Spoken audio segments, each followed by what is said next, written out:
Paano magawa na mapanatili ng 1 to 3 seconds ang viewers mo? Marami ang nagsabing tutorial na ito ang isa sa kailangan para manatili ang viewers mo.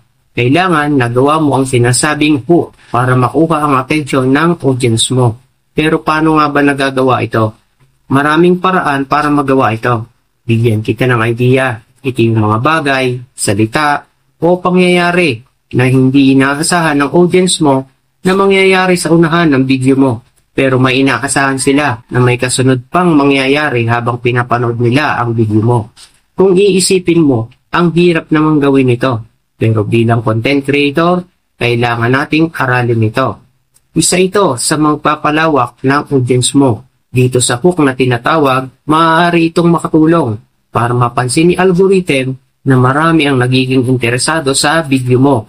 Pero kailangan magawan mo pa rin ang paraan na maging interesado ang viewers mo na panoodin ang video mo hanggang dulo. Mapapansin mo sa mga content creator, lagi nilang sinasabi, kung gusto mo malaman, tapusin mo ang video ito hanggang dulo para makuha nila ang attention mo. At napakahalaga na matapos ang video hanggang dulo.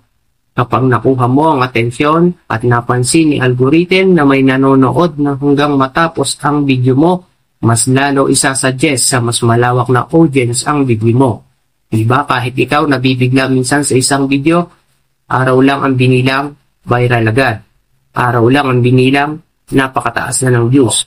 Idol, dito sa panonood mo sa video ito, gusto ko lang ipaalam sa iyo, lahat ng gusto mo matutunan sa pagiging content creator ay hindi madali. Hindi madali sa una, hindi madali habang nagsisimula, pero pag lagi mo ito ginagawa, ito ay magiging madali at dito ka magkakaroon ng resulta. Wala itong pinagkaiba sa basketball player. Walang basketball player na paghawak ng bola ay mahusay na maglaro. Kailangan muna ng masanay at matuto. At hindi mo kailangan hangarin na mabilis mo matutunan agad. Dahil kapag kasama mo na sa routine mo ang isang bagay, di mo namamalayan, mahusay ka na.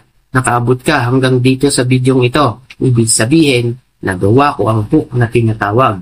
Maraming salamat idol. Binigyan mo ng atensyon ang usapang ito. Dahil hangad ko din na magawa mo ang tamang proseso.